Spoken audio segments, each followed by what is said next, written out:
Hi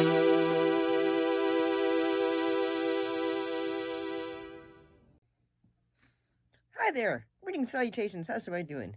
So, I have talked about quite a few influential films over the years today, and this is a time when we're looking back another.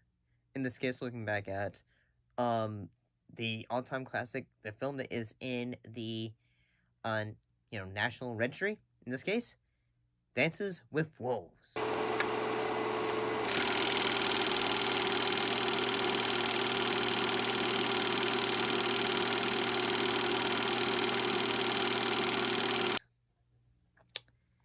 So let's talk about it. Before we do that, though, let's get some details about the production of this film. So it was originally written as a speculative script by Michael Blake, and it went unsold until the mid-1980s. And Kevin Costner, he's actually been in Michael Blake's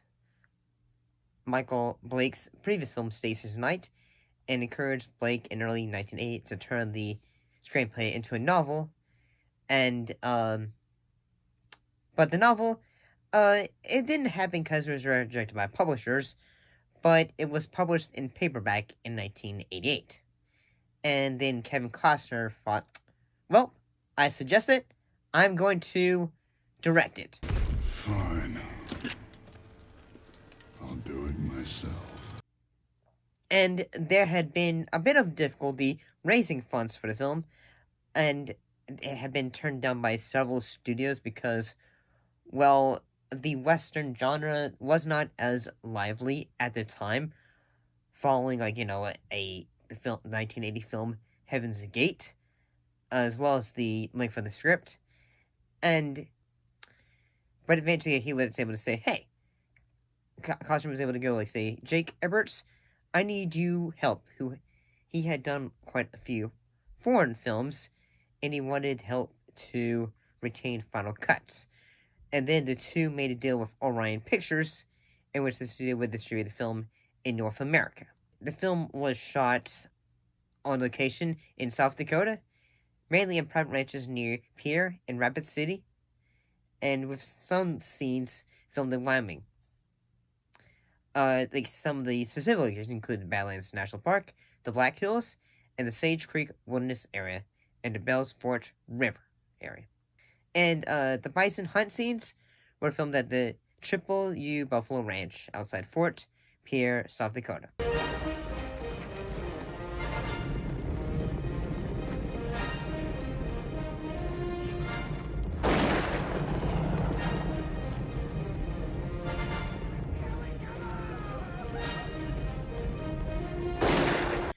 So, what was the film about?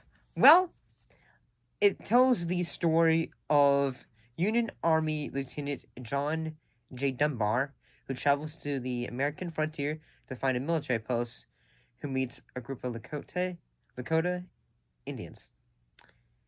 And I'll be honest, I had not seen this film before. And also in the fact, at first when I thought, oh boy, this is 3 hours long, I'll be honest in that sometimes I can be just a little bit, say, alright, and then, say, okay, it's 3 hours, I guess I have time for this, because sometimes, I guess sometimes it can be say, okay, I need to have a ton of time to be able to sit down and watch a 3-hour film. But I gotta say,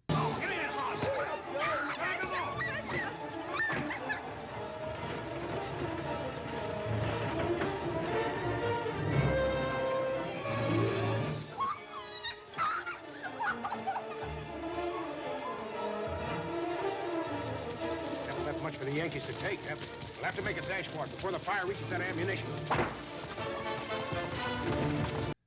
This was fairly good. I have to say, I really like the fact that it was shot on location, so some of the frontier sequences, and shots of all the landscape and all that, were all really good. It really helps sell the scope of, the West, in a way. having been, and I gotta say that when it comes to sometimes the bit of action and all that stuff, I thought like the was pretty good. The film was edited fairly well. It even got best film editing um for the nomination. Bitch.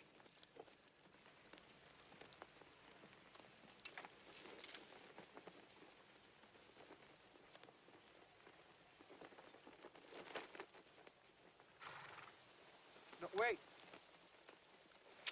Wait. Wait. Wait. Wait. You need help. You're hurt. And I will say this in that yes, at first the film takes its time to slowly build up to eventually John having the relationship with the tribe and all that. And at first I was gonna say, not so sure, but okay. In that, I guess it's like say, okay. I guess it is that like say, okay, I should like probably hold my thoughts because like yes, I've seen 3 hour movies before, but eventually I need to just go like say, okay, I really need to look at this and like I say, okay, does the time like run really help be able to tell the story it's trying to say? Anyway, and it does. Tatanka. Tonka. Here. Tonka. Tatanka. Tonka. Tatanka. Tonka. Buffalo. Oh, Buffalo. Tatanka. Buffalo. Buff. Buff. Buff. Buff. Buffalo. Tatanka. Say. The fierce one, as I call him, seems a very tough fellow. I hope I never have to fight him. From the little I know, he seems to be honest and very direct. Because we are able to have like all the characters are able to have relationships with each other. They're able to. Christine Gunther also stands with a fist, played by Mary McDonnell. She does a great job, and I kind of like the fact that we have a bit of backstory for her character before, like, say, the romance between her and John Dunbar. I honestly think that, like, say, the native, tribes and all that, I think it seems like they're, like, they're portrayed very, like, well.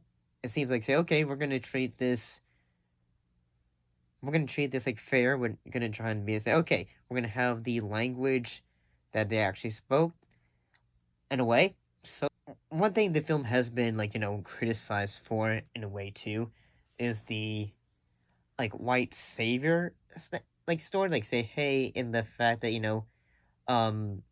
he helps them. He, at one point, at the end of the film, he ends up being, like, held hostage by, like, U.S. Army, and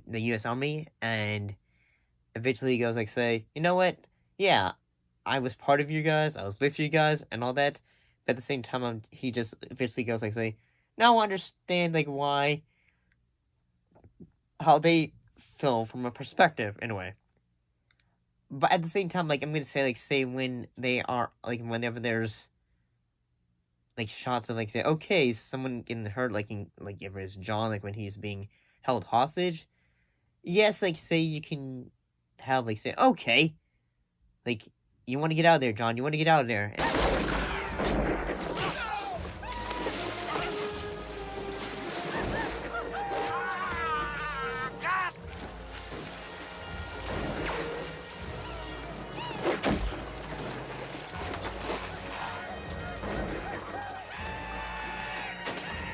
And all that stuff, and at the same time, like, whenever, like, say, all the other folks, like, stands with Fisk, Kicking Bird, Wind in his hair, when they're all able to help him out, and all that, like, able to take the fight to the the soldiers, and all they felt like saying, yes!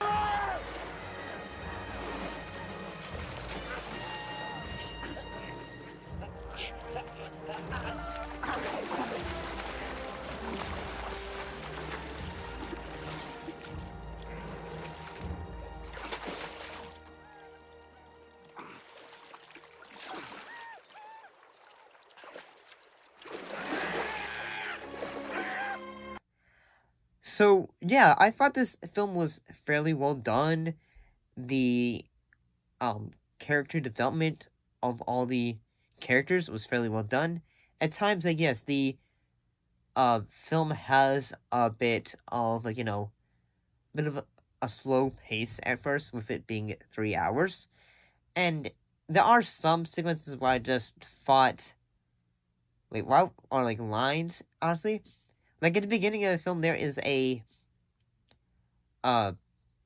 army general who basically says, like, say, okay, like, say, okay, like, you're going to this fort and you need to protect it and all that. And then at one point he goes, like, say, no, don't tell me I've anyway, I pissed myself, and go say, Sir Knight? I just pissed in my pants, and nobody can do anything about it.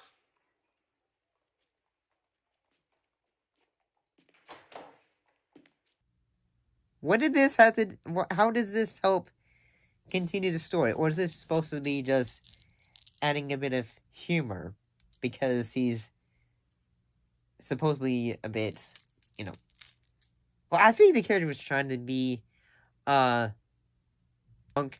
Then again, he also has a, at the beginning of the film, he has a bit of a,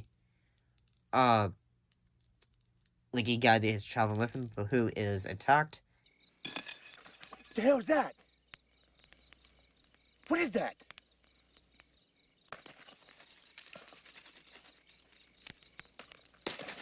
The hell is that?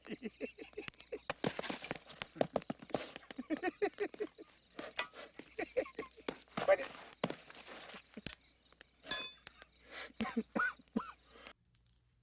But, yeah. I gotta say, this was pretty good. It doesn't make me think I would like to see Kevin Costner do a film adaptation of The Lost Colony. I know that will never happen. It will probably never happen. It probably won't. But, yeah. Not too bad. It's a fairly well done film. I do wish they had, like, a 5-minute intermission, but, nowadays we can just, like, pause and all that. But, so, yeah. Not too bad. See you next time.